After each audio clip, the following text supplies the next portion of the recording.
What's going on, guys? And welcome back to the Edison Club podcast. I'm your host, Mike, and tonight I am joined by returning guest. It's been a long time, Justin Morgan. Justin, thanks for joining me tonight. Yeah, what's going on, man? It's great to be back. It's been a long time. It has. It's very good to have you on here.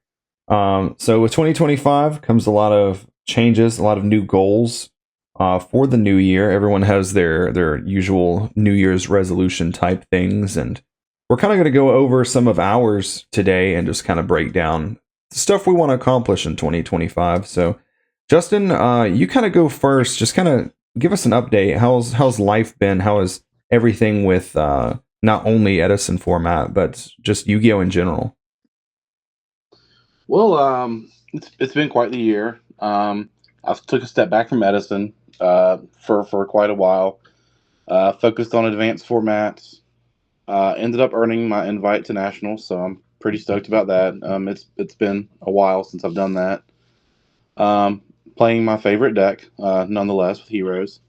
And then toward the end of the year, I started getting interested in playing Edison again. Missing hanging out with the group, missing the guys, missing all the events and stuff like that, especially North Carolina, which I always think will be the hotbed of Edison format, at Yeah. least for the foreseeable future. So got back into some events toward the end of the year. Looking to play some events. We got some cool stuff coming up next month.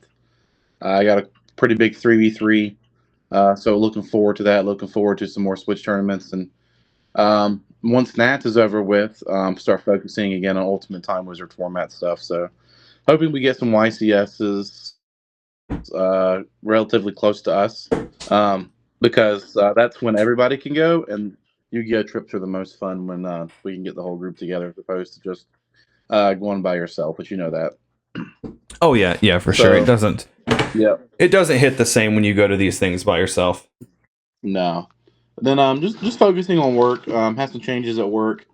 Took some new, not so new positions, which is a whole different podcast and an episode down the road maybe. So been focusing on work and still playing Yu-Gi-Oh. Been putting quite a bit of hours into Edison lately on Dueling Book. Of course, I don't enjoy Dueling Book as much as others. And then we had the holidays come up. Of course, I got two kids. So the holidays is really all about them. So I took a step back, from myself and gave them as much attention and then the wife and stuff as I could for the holidays. So Yeah. that is pretty much it, man. Nothing drastic or anything like that I could think of. Okay. So thank you for the little update there. I know it's been a while since we've had you on an episode. So what do you feel like your goals for 2025 are as far as Yu-Gi-Oh goes? Is there anything you really want to accomplish? Like, obviously, I assume you would want to top this year's national since you got your invite. Yeah, so I do want to top this year's nationals. I'd be very happy with that. I would sort of feel like the journey in advance almost coming full circle. Yeah. And then I would feel like I could focus on Edison and just play retro formats for a while. Because I did take a step back just because I felt burnout, and I think that's natural with anything that sort of doesn't really change per se. Yeah. Um, and it Most happens with definitely. Advance a lot too. I got back in Edison because I was starting to get burnout, and of course we got new hero stuff coming out later this month. So I'm going to have a little bit of fun there. Then of course Blue Eye stuff is coming out. So I'm pretty stoked for advanced format for the foreseeable future. So it's nice to be able to dabble in both or take a step away from one for a little bit and focus on the other. So I'm very thankful for that and that that different formats exist within the community. But outside of that, whether it's that or whether it's an Ultimate Time Wizard, I really want to do well in an event with a deck that I enjoy playing. Um, I'm not a huge fan of a lot of the decks in Edison. Like, they're not bad decks by any means, like Frogs, Value, things like that. It's decks that I just don't inherently enjoy playing, and I feel like I'm not going to do well at an event if I don't enjoy playing the deck that I have. Yeah, Um, you definitely have to it enjoy the deck you're playing. yeah, it's a mental thing too. It's as much of a mental game as it is a card game, and uh, if I don't enjoy what I'm playing, then I'm just not going to really give it 100%. I'm not going to test, or I'm not going to give it all my attention that it would deserve. It would be really rewarding to do well with a deck that I enjoy playing. I've done well with like Switch events or whatever with decks like Black Wings and stuff like that. But to me, a lot of those decks just aren't fun. That's why I'm like playing like the Dark Gaia deck right now. Something a little bit different, something that I feel like is not fully understood or discovered yet. So I think to do well at an Ultimate Time Wizard with that, and then to obviously do well at NAS would be a goal. And then Yeah. another goal that's a little bit, it's a little bit more of a stretch is I would like to start up like I have like a small YouTube channel. It only has like a dozen subscribers, but I'm not really in it for like the subscribers or views. But I would like to focus and give attention onto that. Get like a nice microphone and camera set up, and just sort of have like a channel focused on the decks that I enjoy playing. And then have my son involved in that too because he likes making YouTube videos as well. So that's Yeah. like another goal off to the side. Okay. Yeah, and I can definitely tell you, obviously from experience, that having a YouTube channel, it's very rewarding. Um, Mine got started basically to just be an archive of just footage for things I enjoyed, and sometimes I just do find myself going back and looking at old videos and just kind of just reminiscing on old times. And it's really nice to have that, to be able to like reflect on trips I took at some point and, just stuff like that. So I Yeah. think you would definitely really enjoy having a channel like that. I think a headache for me would just be like editing and doing all like the behind the scenes. Like to me, the fun part's actually making the video. Yeah. So kudos to you and all the others out there that whether you pay somebody to do it for you or not, which I know you do all your stuff on your own. Kudos and shout outs to you guys for doing that kind of stuff because it is time consuming and it is like a second job almost because um, the stuff you're not really getting paid for per se, at least not on a large scale yet. Yeah. Um, but you'll eventually make it to where you want to be, I think, to where you're going to be able to pay somebody to do it for you and make it big and not have to work a 9 to 5. So that's the ultimate Yeah. goal for everybody, though. Yeah, that would be so awesome. Even as hard as I work on the channel with some of the videos and stuff, you just don't get paid a lot of money for unless you just get like a crazy amount of views. So 2025, I really want to try to step it up a notch and just kind of just go for it, see if I can actually get there with it. And Yeah, obviously that would come with changes. Like it would pretty much be impossible, I think, to just be like a YouTuber that solely focuses on Edison that's actually making real money. Because even Keegan has like 14,000 subscribers, and I'm sure he hasn't been able to quit his day job. You know what I mean? yeah. It's like Yu-Gi-Oh in itself is already like a niche community. Yeah. Um, and then like you have a community like a niche community within a niche community like Edison. Yeah, So not for only do sure. you have to cater to a base of Yu-Gi-Oh fans, you have to also cater to the ones that play like that format in particular too. Yeah, I And would have to like go yeah, out and start playing like Master Duel because I know that Master Duel content is pretty popular, as well as probably make advanced content as well. But truthfully, there's probably never been a better time for me to actually like dabble some in advanced because heroes are getting new support, and we get the Blue Eyes deck here in like a little over a month. So two of my yeah. favorite decks right there, kind of coming back into the foreground here. And I truly don't think that you have to necessarily love the format to make content on it. So like if you get back into making advanced content and you're just not loving the format, I still think that it would be nice to have that avenue and that option to go down to. Just say you're not solely focused on Edison, Yeah, um, but not like focus solely on that either because you don't want to lose your Edison subscribers either. But you've yeah, done it before. I mean, you started off as a Dark Magician channel, and for the most part, I'm pretty sure you retained most of your subscribers from that original channel. I and they just did. added on to I it. get Yeah, so some of them that actually still comment on Edison videos. In the beginning, a lot of them asked for Edison format Dark Magician deck. And I'm like, man, it's yeah, not worth it. Trust me, it ain't worth it. yeah, It no. ain't worth it. I Um, tried. but Vanillas aren't good in Edison, unless it's blue eyes. and even then, like That's what's Blue Eyes only in one itself deck. isn't. Yeah, in itself, Blue Eyes still isn't a good card unless it's paired with something else. Yep. So, Yep. but yeah, and it's going to take some discovery too. I think that I've told you this before. I think that a lot of people, um, they get away from Yu-Gi-Oh. They take a break, and that's fine. It happens to all of us. But there's something about the game that just pulls us in, whether it's the camaraderie, whether it's associating it with events that Yu-Gi-Oh helped you through when you were younger. But people always come back to Yu-Gi-Oh, and I don't think advanced format's really any different. You have your select few people that haven't touched it in years and years and years, but I think that there will always be a deck that comes out that will interest some people and bring those people back in. And Blue Eyes, I think, is one of them. Yeah, I do Um, too. so outside of that, like what are your goals in life? You have a kid on the way. That's really exciting. Of course, that's going to take precedence over a lot of stuff. But as like a Yeah. dad, like what are your goals as a father going to be?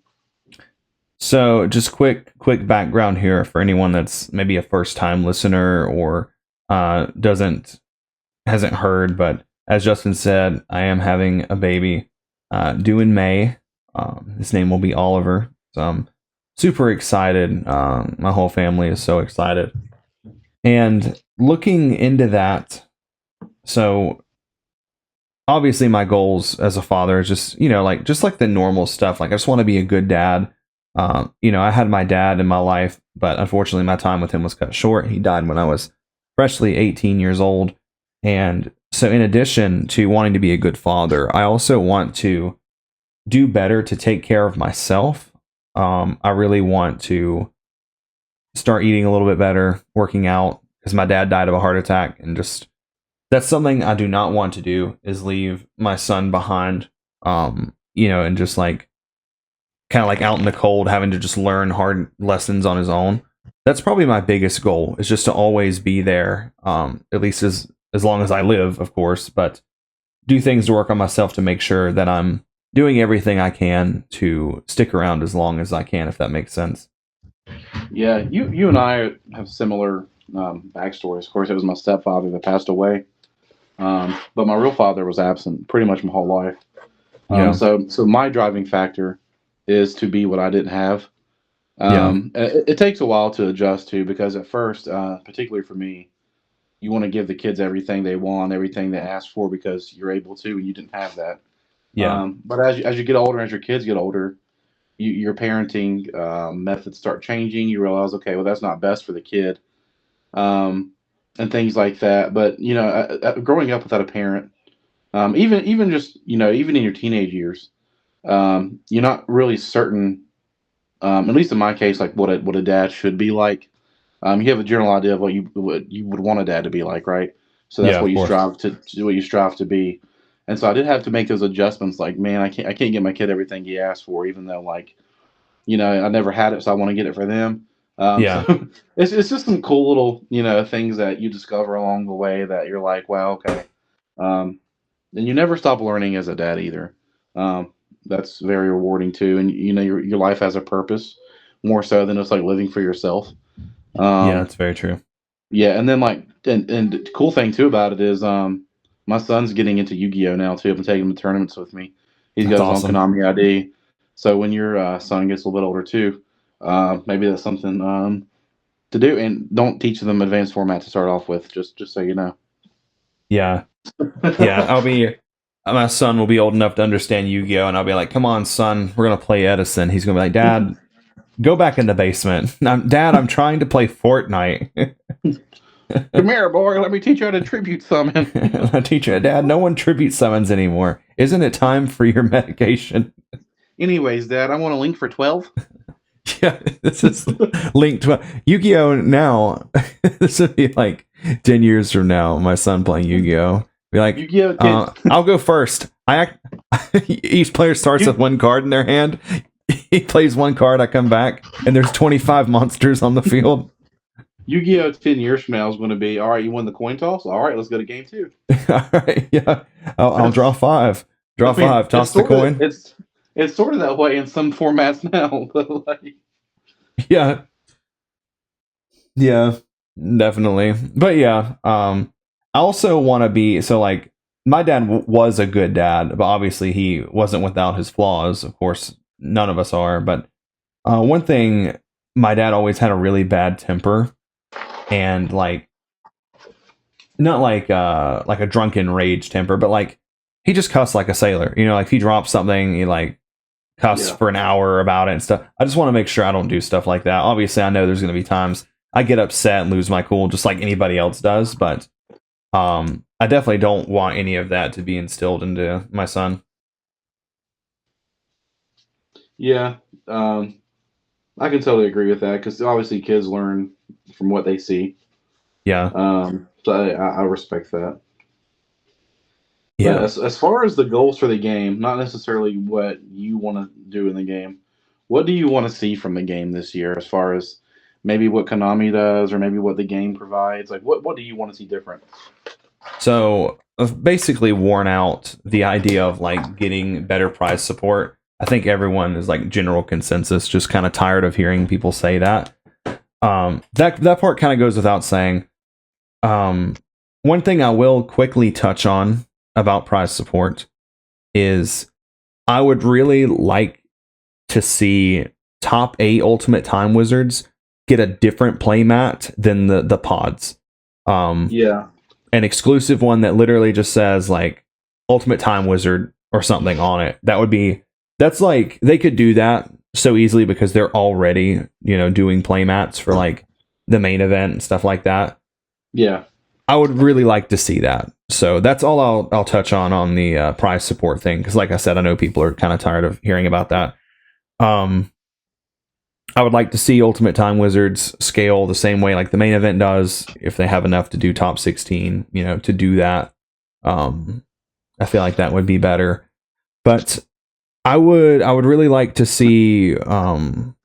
I actually think that Konami's doing a really good job, aside from like just those couple things with the retro community, like doing stuff like Rarity Collection and then like Bonanza, and now we're getting the Stampede set. Yeah. So they're reprinting these cards, and like I remember we had talked about it when Bonanza the list came out. We were like, well, where's Amaryllis? Where's Dust Shoot? Where's Oppression? You were like, well, they're probably going to save those to sell the second set. And sure enough, like now they've announced what is there only 2 cards announced? It's like Dust Shoot and Metamorphosis. Yeah. And Dust Petite Shoot, Moth was randomly in there. Petite Moth is a QC. I don't know why Petite Moth. I don't. Well, they're you got to remember they're also throwing in cards that people voted for, and a lot of those people voted for dumb crap. Petite Moth. Well, I'm not going to say dumb, but people like a lot of people voted for things that like were silly. You know what I mean? Yeah, So Petite Moth is crazy. Yeah. That card, I don't think that card ever was played ever. Like, if they were going to pick a vanilla, I wish they would have picked something like Celtic Guardian or something would be pretty cool. And you know what? They might throw that in there. Celtic Guardian would be awesome. I'm hoping for some cool like things for like because when we go to Edison format, there's still quite a few things they need to reprint, but it's not like 200 cards worth, right? Yeah, for sure. It's significantly lower now. I think that you could fit the Edison and GOAT reprints that are needed within that like a 100 card pool, and get some really good stuff in there. I would like to see some stuff for obviously. I think they're going to put hack format stuff in there. You're probably going to see like some like trap trick stuff, maybe artifact stuff, maybe get reprinted. Probably, yeah. Lavalval Chain happened. Yeah, Lavalval Chain would be really nice because nobody wants to pay. I think it's like $8-9 for a gold rare copy right now. Yeah, the last time I looked at them, they were 18. I don't know if they've went back down or not. That's been several months ago. Because I can get a playset for like $24 or something like that. Okay, that's not the worst, of I the suppose. premium gold. Yeah, so but nobody wants the premium gold. Um, Yeah, I guess if you want to play the format and then you don't have an option, then yeah. But I want to see some like Yugi Kaiba stuff. Like I want to see like because I've been enjoying that format too. Like I would like to see like um, battle locks or something like that. Get some cool reprints. Um, some stuff from that format, like Mania Bug got a reprint. You know, in the second or the last set that we had. Summon Skull got a reprint that was pretty cool.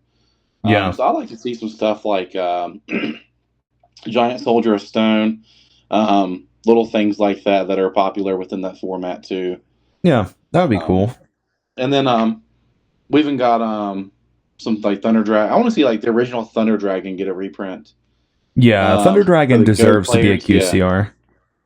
it really does. And then like you could put it in your toss deck, you could put it in goats. But Put I it mean in the list goes your on and current on. deck. Let's do what? You could put it in your current deck if you're playing Thunder Dragons. Yeah. So I mean it's just I mean, there's a lot of things, but mainly I think Oppression, Magical Android, Amaryllis, Yeah, um, and Dust Shoot would be my top four. And if I had to throw in a fifth, I think Goblin Zombie is very deserving of a reprint. Um, Most of the extra deck stuff outside of that, Armed Wing, I think Armed Wing and Silverwind both deserve an upgrade as well. yeah. Um, There's also a it's, couple random ones. Tempest Magician is kind of yes, randomly expensive, alongside Ancient Sacred Wyvern and Avenging Knight Parshath. yeah, I mean, they're not like crazy expensive, but they are kind of expensive for decks that rarely summon them. But you do want to have them because it does come up from time to time. I think also Soul of Purity and Light would be a nice hollow.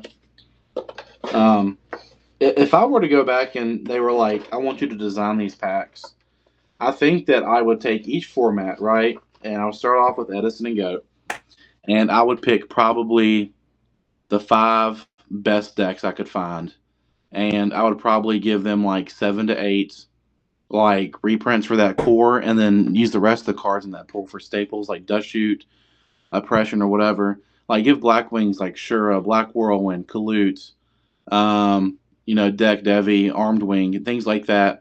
And then Yeah. like go to Frogs, give them an upgrade. Then go to like Light Sworn. Then go to like your Greffers, your Armageddon Knights, and things like that. Greffer would be a really good reprint too. Yeah, it definitely would. Let me back up for a second to Soul of Purity and Light. For anyone that's listening to this that works for Konami, please, you don't even have to put it in the Stampede set. Just give us the Lost Art, because I think that card would be such a beautiful ultra rare. Like the Lost Art with the halo, it would look Yes. great. And I mean, they've done that before. Like they've given us like Solemn Judgment and like Treeborn Frog, and that's the only difference is the We've halo got and the some. artwork. But Soul of We've got Purity some. is so deserving of an ultra rare print. I'm sorry, go ahead. No, I'm sorry. We've gotten so many crappy Lost Arts that like how are we missing on some of these like the Soul and Purity, but they're going to give I us know. like Fake Hero or something like that. Oh my goodness! Like the guys now you can see as boxers. Like and some Yeah, things you can't even yeah. tell a difference on. And there's still so many we don't have that it's like it's a completely different card art. Like I don't think we have like Final Flame or Last Day of Witch. Those are completely different card arts. Much like Tragedy and Offerings to the Doomed. Offerings to the Doomed is like one of the best lost arts, I think. Yes. Card And is Ultimate Offering. Yeah, Ultimate Offering. Yeah, we finally got that one. That actually funny that you bring that up. That actually almost made me want to play the Offering zombie deck with like Illblood, just because Yeah. that card is so cool looking. And then you just have to explain to people you're playing with that it had a different errata back then. Yeah, 'Cause the new one doesn't let you do it during battle phase. Is that right? Or it doesn't let your opponent do it either, right? Or I does actually it let don't your even know what opponent the new do it? one does. And it's something along the lines. I think it might let your opponent do it too. I know. I'm I pretty don't. sure in Goat format it lets both players use Ultimate Offering, but I Yeah, know in Edison it's just whoever controls Ultimate Offering. yeah. So I think that like a lot of people like prefer to play the printing from that. It's like Necro Valley. It had several Yeah, different printings, and it's just best to play the one from that time. especially if I you don't go to even know like which one that is. I have no idea what even I know what the errata of Necro Valley for Edison is because you play Necro Valley in the assault mode deck, but I don't yeah actually know which printing like corresponds to that. I think I have the Pharaonic Guardian one in there, the rare. yeah I don't think it came out in a structure deck. I don't know right off. I don't know Um, what the most recent air quotations reprint of Necro Valley was for Edison format. yeah, Necro This is Valley would be a cool reprinting too. yeah, Necro Valley. Did Necro Valley ever get a real reprint with like the newest errata on it? Because I know for a while it was really expensive to get one with the updated effect. Let's see. The Merrick structure deck should have had one, right? Well, this is like with the newest effect where cards can't be moved from the graveyard, even if it's by like their own effect. You know what I mean? Yeah. Well, the Merrick structure deck was like 2014 or 15, maybe. Yeah. I would think it had a reprint then, but also I'm pretty sure it came out in Speed Duel too. Let's Um, see. so Speed Duel would have the newest. So it was from Duelist Saga. Necro Valley had like Okay. the newest text, and then it Yeah. came out of the Mavens set as a Ultra Pharaoh's rare or a Pharaoh's rare, whatever. And then, like you said, I'm pretty sure it just came out of the Speed Duel set, so that should have the updated text on as well. Also, a side rant for this is why did they feel the need to errata this card so many times? That is a very good question. It's Um, like what did they gain by because like when Gravekeepers got Recruiter, right? Like that was probably the time to go and errata Necro Valley and make it better to sell the product. But when Necro Valley got reprinted out of the Duelist Saga, like it was just randomly like errata at that time. Like we knew it was coming because they had changed it in the OCG, but I was like, well, we why also now? had well, we also had some Gravekeeper stuff come out like Spiritualist, but I don't remember when that was. And Yeah, then we had that fusion come out too. So I'm not sure yeah, if that would be a reason for the errata. But I think over history, of course, the graveyard mechanic just got stronger as time went on. yeah. So maybe And they I felt just like Necro wonder, Valley needed to keep up. yeah, and they're just like, well, we need to have a counter for it, and instead Yeah, of making something new, let's just errata something that we already have that's does similar to what we're looking for. yeah. Um, It's true. so, I mean, that's the only legit reason I can think of. Um, I'm not sure if the wording in Japan has changed as much as ours has, but over there, some cards just work completely different than ours do. It is pretty Um, cool that like even in modern Yu-Gi-Oh, you can play a card that was printed in Pharaonic Guardian and it still keeps up. You know, yeah, at least in some formats, I suppose. But no, yeah, I mean, if Trap Dust Shoot was a thing, I think people would still play it. yeah. Could you imagine getting hit Especially, with oh my goodness, like you could search it talents? with Thrust. Oh my gosh, search it with Yeah, Thrust could and you just hit. imagine like you hand trap, right? Like you hand trap something and you go down a card, then you get like Talents for another. thrusted, and then you or talents, then you get like thrusted into dust shoot. That would be pretty crazy. That's I was playing Heroes on Dueling Book, and this one guy, he activated like one of the Charmies, and I had Dark Law on the field. So he Yeah, drew one. I was able to rip one, play talents, ripped another one, and then just going down two cards. It was really really funny. I yeah, remember back in like 2000 and I think it was 18 the gum or 2017 like the Gumblar loop, and my buddy played it with Heroes, and he would like rip your hand for four. You would start jeez, off with like two cards, and then if one was a search card like Rhoda, his Dark Law would rip a card out of your hand. So essentially, you started your turn with one card. yeah. Um, and that was crazy back in just those and that format. Jeez. So Dark times. Yeah, I actually I've read Gumblar Dragon. I don't remember what it does, but I was actually out of the game at that time, and it seems like it was probably a good time to not be playing. dude, I played against a really annoying deck the other day on Dueling Book. Like this had me tilted. It was he was playing some kind of control deck to where he played like the Agent of Mars, I believe is the name of it, Yeah. or Saturn, one of the two. And he has this trap card that like reverses the attack and defense of all monsters in the field, Oh, and it has like inverse zero universe. defense. Yeah, it has like zero defense and 1700 attack. He would reverse it, and it was pretty much a stall game. Which those decks inherently just aren't good. They can cheese out a couple of wins here or there. But I'll tell you what, that thing had me tilted game one. And I almost quit. I'm like, you know what? I'm just going to hopefully reverse 2-0 this guy. And I was able to, but it took some time getting there. But that deck, and then the Rhinoceros chain, like the chain beat whatever, or the winged Rhino trap deck, that deck is annoying too. Yeah, Frazier just uploaded a video with a guy earlier today on the chain beat deck. And at first, I didn't know anything about this deck. I knew what Wing Rhinos did, but I watched the video, and like before I really got into it, I was like, oh, this deck is like cheeks. Like, this deck isn't real.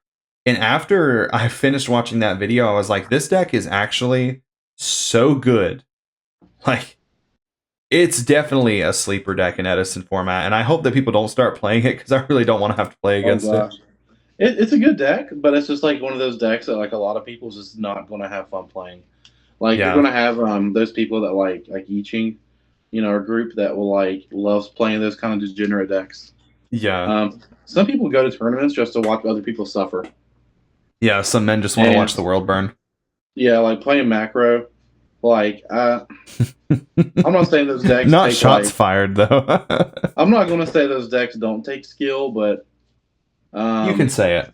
You can say it. I mean, if you can set 5 back row and you got Starlight Road protecting you, I mean, that's pretty skillful, right? But I'm just like, those decks are just not fun. They're not fun to play against. They're not fun to play. I think that Rhinos actually does require like some skill. You have to be able to like form the correct chain links.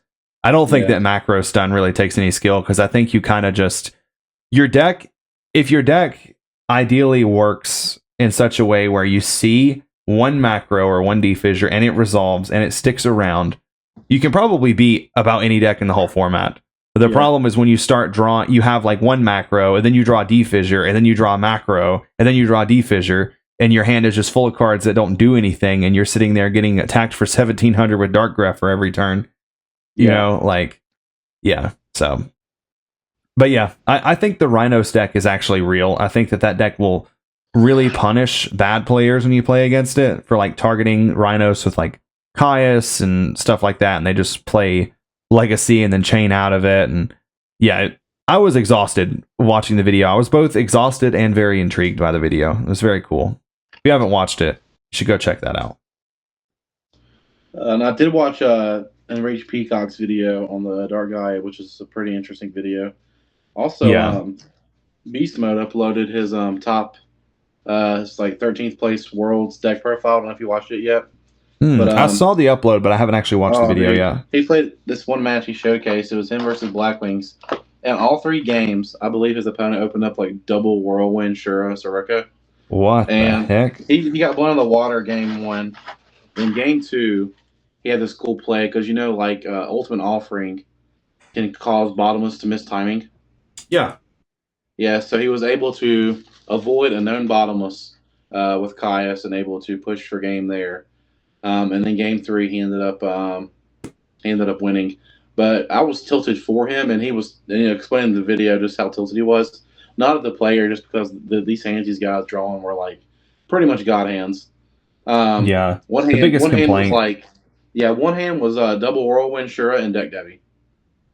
It's like the biggest complaint I have about Edison is like there are decks that are sacky and you can just get sacked, right? Like I have this thing where if I walk by a table and I see someone playing Vayu and they flip over Raikou and they hit Vayu Sirocco Plague, I'm just like, man, Lightsworn is so sacky. That's just like what I say now, because people say Lightsworn is like some super hyper sack deck, but then like say Vayu is like crazy skillful, but then that happens. You know what I'm saying? Yeah. But I just like walk around and just like look at different players playing, and like it is so easy to just get zero diffed by Blackwing, even if the pilot is actually just so bad. Like, oh, dude, it has to be the deck in Edison that you get the most free wins without even having to play correctly. And don't get me wrong, like that deck between like the hands of a bad player and a good player is completely different, because if you're good, it's going to take you much further than if you're bad. But you don't have to be bad to like cheeks your way, or I'm sorry, you don't have to be good with it to like cheeks your way through like a 4 or 5 round locals if you're just seeing Whirlwind every game. Yeah.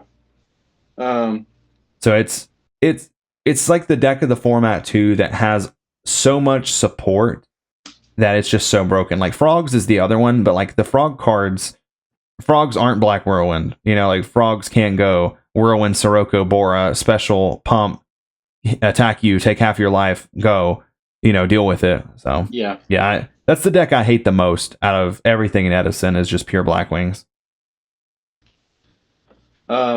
It's hard to get mad at those players too, until you realize like the players piloting these decks just aren't great players, and then they're probably going to go off the mindset like, dude, I just schooled this guy. You know what I mean?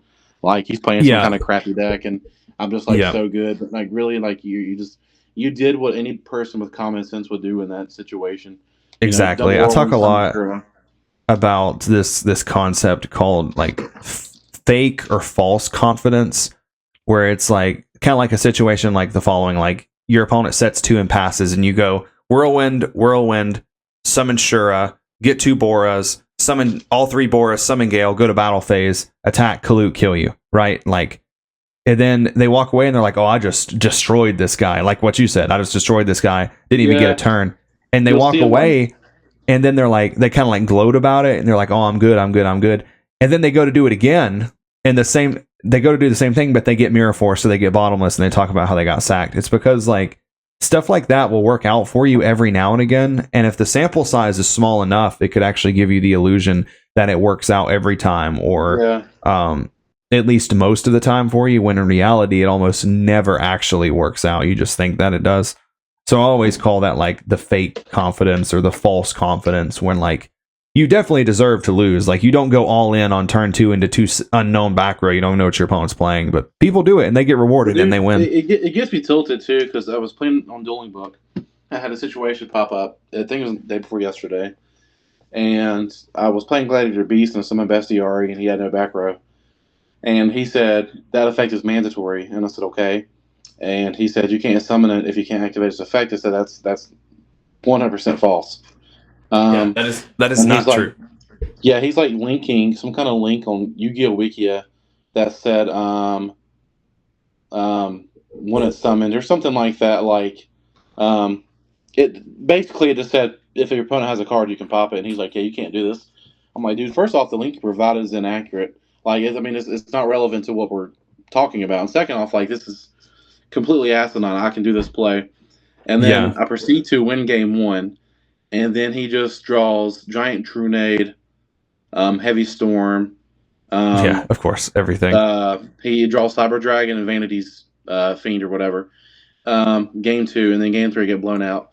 And it's not the fact that I lost to a deck; it's the fact I lost to someone like that just sets you on edge. And there's just like you've been diffed. There's nothing you could do about that game. I couldn't have played any better, you know. Yeah, there's nothing that you could do. So I've had to like learn to just not even take it seriously, because if you do, you'll just drive yourself crazy. And I know, because I've been there. You walk away from the table and you're like, I put in so much time and testing into this, and this guy pulled out his Blackwing deck from 2010, you know, standard size sleeves out of an Ultra Pro plastic deck box from Walmart, and just went double Whirlwind Sirocco both games and killed me. Didn't even know like what any of my cards did. And you just have to be like, you know, sometimes this just happens. And that's just what I tell myself now. Like, I don't let it tilt me, because if I did, I would just like bust at the seams. You know, I had a situation similar. I told you briefly about it, but last weekend, locals close to me started their first Edison tournament. And I was like, you know what? Like, nobody here really plays. I was sort of feeling cocky. You know, I was like, I'm going to probably beat everybody. So I go there, and my first round opponent's against my son. So that's, you know, I'm just playing with him. And then I saw that this other guy was playing Evil Hero, and he was playing like Alias in his deck, so he could like, you know, send off Divine Eos, which is cool, and all pretty cool tech, you know. Yeah, you can get like up to fight 5 heroes in grave off one feature fusion, which is pretty cool. But I was playing against him, and everything was going good. And I set 2 back row. I'm like, you don't have an answer for this. Like, nothing in the Evil Hero deck has an answer to this. And he tributes an Infernal Prodigy for a Mobius. And I'm like, Yeah. what? Like, nobody Yeah. plays Mobius in this deck.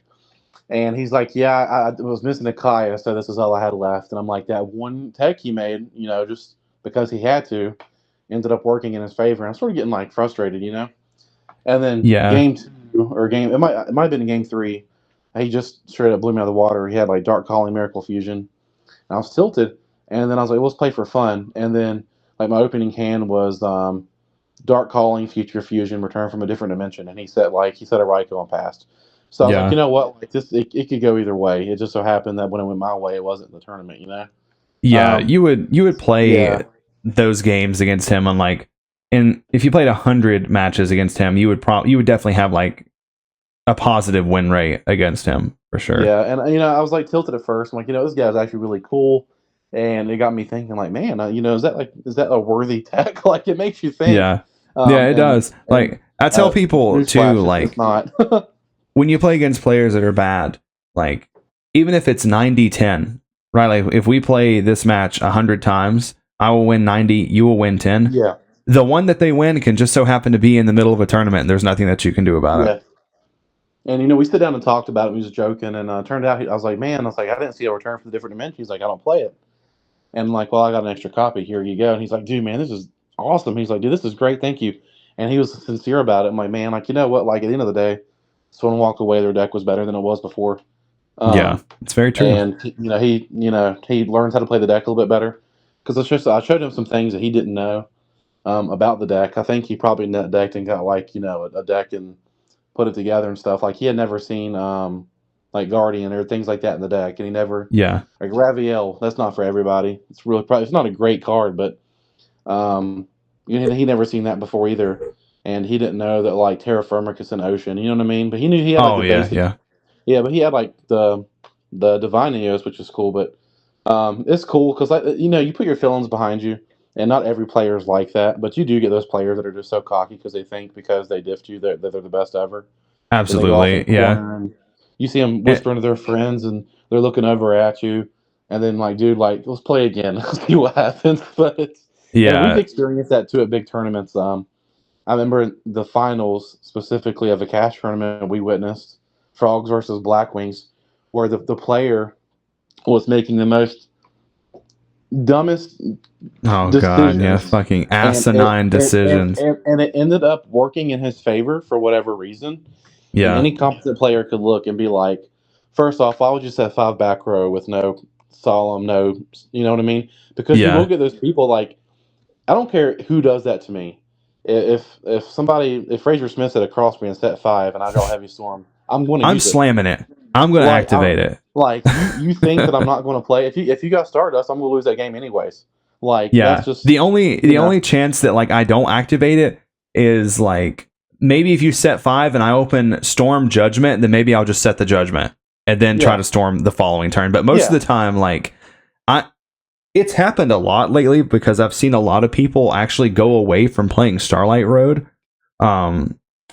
Because the card is literally only live against Heavy Storm most of the time. And they'll just set 3 or 4 and they'll try to like psych me out. And I'm like, well, it's not going to work. Yeah. Like, I hope one of them is Judgment because if it's not, then. And most oftentimes I'll take that 1-for-1 trade because I'll play 1 card and take away half your life. Yeah, I played Heavy Storm and I dealt 4,000 damage. I'm fine with that because if you set a heavy and you set 4 back row, chances are that probably 1 or 2 of those back row isn't real right now. Yeah, and he was just trying to goat me because I've seen people do that. Or you play against Winged Rhinos and you go heavy and they go activate Legacy, Chain Jar, Chain Winged Rhinos, Chain Accumulated Fortune, and you're like, well, damn, I just got FTK'd. Yeah, and if I didn't have heavy, I wasn't going to win that game either. So let's go to game 2 and just hope that I set like 3 Dust Tornado and pass. But I mean, I guess that's you got some good stuff with the game, and that you got to accept some bad things too. Yeah, for sure. It's also nice when you have those players that are receptive. Like, Yeah. let's say they beat you and they beat you in a bad way, and they don't even realize it was bad, and you tell them and like, oh, okay. And then you have some players you'll say that to, and they're like, oh, well, I still won, so it doesn't matter. Yeah. Just kind of think that they're just like a lot better than they actually are.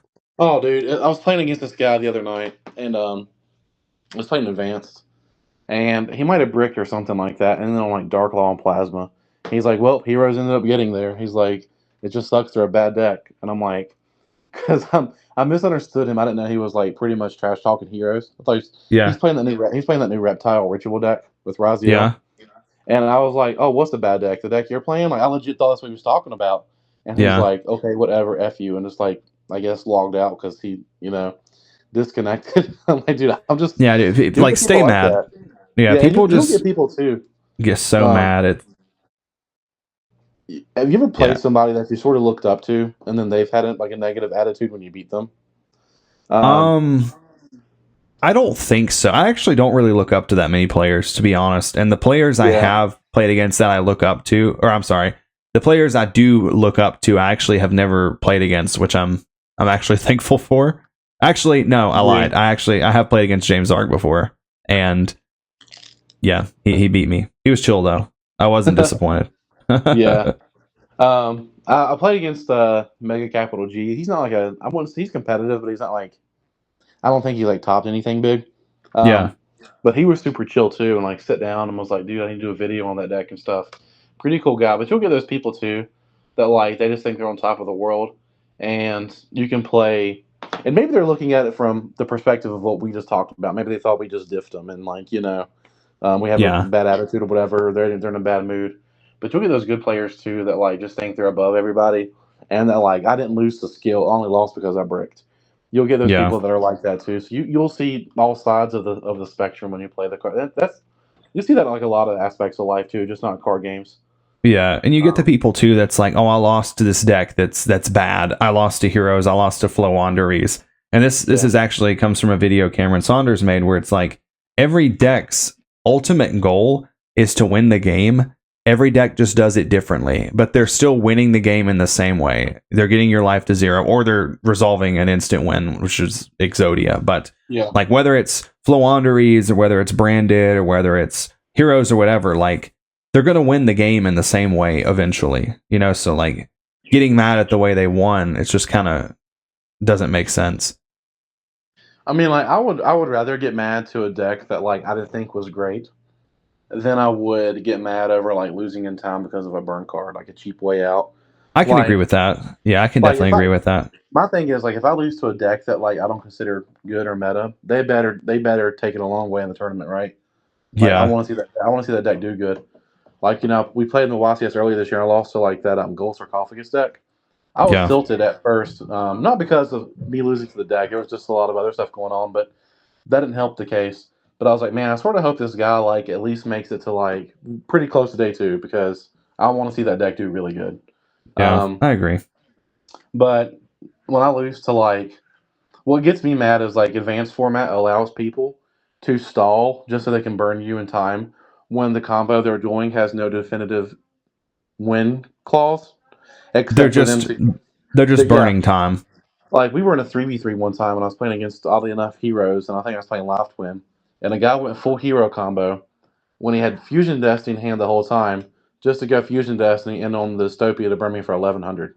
Yeah, And I'm yeah, like, you literally did that because you knew in the end what you were going to do. yeah, And I think advanced format, like if you went to like turns or whatever, then there would been no reason for him to summon that over DPE. You know what I mean? yeah. Um, The time so rules definitely need some kind of attention. Like, I don't think that turns is the answer. I think that we've played Yu-Gi-Oh since the yeah, days of where you had turns, and people taking an extra 45 minutes or an hour to play those 4 turns is crazy, because I've seen it happen. I've walked by the clock while people are in turns and it's been at 47 minutes, and I'm like, what is going on? So maybe something it's, like Scott Page's idea, where it's like 60-minute rounds, and if there's not a winner at the end, you both lose. I would like to see that at some point. I think that would be great. I think yeah. that solves that problem. I think that's good because that's going to promote like camaraderie too. Because if we're in a situation where both of us are going to lose, And I look at it this way, like you have board advantage. If I'm going to get a loss either way, I would rather you have the win. Yeah. Um, if you have like, let's say like I got, one set card, it's a dust shoot, and you have two cards in hand, Yeah. and time's called or whatever it is, and it's been 60 minutes, but you got like a Lila Lumina and got a JD in hand. Obviously, you have better board presence. Like, watch both of us suffer if one of us can keep going on and playing. Yeah. So The I think caveat, that would help at that. Yeah. the caveat would probably be you'd see a lot of people like rolling for wins, which is like technically you can't do that. So maybe you have to make that legal where you can roll for wins or something, which I mean, at the end of the day, there's a winner of every round and there's a loser of every round. So I don't really think that it matters that much. As long as you're getting away from this thing where it's like, oh, there's 10 seconds left, send this from my deck to grave, you take 500, you lose. I do think that that's incredibly toxic. One thing I think that's a lot better, that I don't know if this was like a policy change or just something judges got tired of, is like the whole thing where it's like, okay, there's 15 seconds left, I'll go to battle. And their opponent's like, actually, end of main phase, can I see your graveyard? Cards in hand, I'll DD Crow your upstart goblin at the end of main phase. And now they're like, if you don't have anything that prevents you from going to battle phase, they're going to battle phase. I think that was a really good change. Yeah. And not only that, too, the person had intent of going to battle phase. I think they're sticking with like the intent. Yes. So even if you do have a response and it's not meaningful, like you said, they're like, no, we're going to battle phase. Yeah. So I think that's great. Like the only thing I could think of is like if they play a card or something that like changes the number of monsters on the field or changes your attack target, like by then you're already in the battle phase anyways. But yeah, I think that's a positive thing that they've done. Yeah, for sure. Another like your Effect Veiler or your DD Crow shouldn't also have a built-in threatening roar. Yeah. What were you about to say? Another thing too, like I've noticed on stream too, is like when it gets to time situations, they don't ever acknowledge that someone is about to go to combo that causes like damage for time. They're always like, oh, he's about to play a card to inflict some damage to his opponent. Yeah. Like, they know what, you know what I mean? It sucks that like commentators can't acknowledge the actual like mechanics of the game and the policy. But and I don't know how you really fix that, because I mean, it's not like you can't say it's not like you can say, oh, you can't play burn cards in game 3 or something. I don't know exactly how you fix that. It's always funny too, because I think I was watching the YCS that Triff won with the new Raziel support, and they can't acknowledge Dueling Book being real. So obviously, in canon, Konami canon, these people have had like 12 hours to test with like they're like cards. These players sure do know what they're doing. They must have really stayed up all night and learned all of these combos. Yeah, they're like, these players have only been familiar with these cards for the past 12 hours since they've been released, and they've already so fluent with the deck. And that's true. I actually never even thought about that. But yeah, you're so right, dude. They're like really trying to make people believe that these people are like prodigies. It's like they downloaded Neuron and spent all night making test hands on Neuron. It's like they filled out their deck list in the car on the way here. You know what? That's happened more times than people were like. Let me tell you. We're getting close to an hour here, but let me go on a little mini rant here. Look, the guy that won Niagara with Christius Warren wrote his deck list in the car on the way to the event. And now congratulations to him, because I'm glad that he won. I'm glad to see Lightsworn win. But I'm like, damn, dude, like, is that what I need to do? Do I just need to throw my deck into a pile of cards, just pick it all up and then write it down, just go play? Because it seems like that actually happens pretty frequently. So before we get out of here, I will mention like my primary goal for 2025 as far as Yu-Gi-Oh goes is to learn Fish OTK. And if you saw one of my newer videos I made, I did talk about that, as well as the Assault Mode deck. I really want to learn that as well, and just learn decks that aren't necessarily Lightsworn. And I feel as if it'll make me a better Lightsworn player from just seeing the game in a different perspective. But I am going to keep Lightsworn in sleeves, because Fish OTK is quite difficult to play. It's not user-friendly. It's not a deck you just pick up and go play in an event. So I thought about it, because I had initially taken Lightsworn apart, so I wouldn't be tempted to play it. And then I was like, well, if there's like a 5K cash tournament that pops up, I'm not going to bring fish my first 2 weeks playing it. So I'm sure I will still be playing Lightsworn from time to time in Edison, but that's my primary focus for Yu-Gi-Oh! In 2025 is just to learn a new deck. It's been a long ride of Lightsworn, a lot of ups and downs, a lot of cards milled, a lot of light mirrors flipped, and I just want to learn something else for a while. I will stop being your friend if you play Fish OTK. No, Bro, I'm shuffling Fish OTK right here. Let me see if I get the hand. just say, please, for the love of God, do not do that combo if I got D-Fissure on the field. Are you sure you know what you're doing? Okay, all right. Another rant here. I know I said that was gonna be the last rant. I was so excited when I saw that video be uploaded because I was like, hey, I'm learning fish. What can I learn from this? And I'm not trash talking the guy that played the fish deck because maybe, he's obviously not a content creator. Maybe he was just nervous. But there was a lot of sus going on in that. And when I saw the macro or the D-Fissure on the field, I was like, oh man, am I going to see something like crazy I didn't know? And then I saw the Colossal Fighter and I was like, oh no. And then I saw the Armory Arm and I saw it move zones to the Spell and Trap card zone. I was like, oh no. Oh no, this doesn't work, buddy. like oh my, it was painful. It was so incredibly painful. And then the Fishborg Blaster synchro with Teva thing. Yeah, that was tough. I have made that into like a local meme though, because I'll post like my fish combos in our group chat and it'll be like, did you know that you can use Zaborg the Thunder Monarch and Fishborg Blaster to summon Black Winged Armwing? So yeah, that was great. That was great. I did sell my Tevas because thankfully they got very expensive very quickly, and I paid $2 a piece for mine. They're back down to like $7 now, but when I sold mine, they were $25 a piece. And I was like, I think that James Ark's deck is better than the Teva deck anyway. So that's what I have sleeved up, card for card. I was playing against it on DB the other day, and I'm like, okay.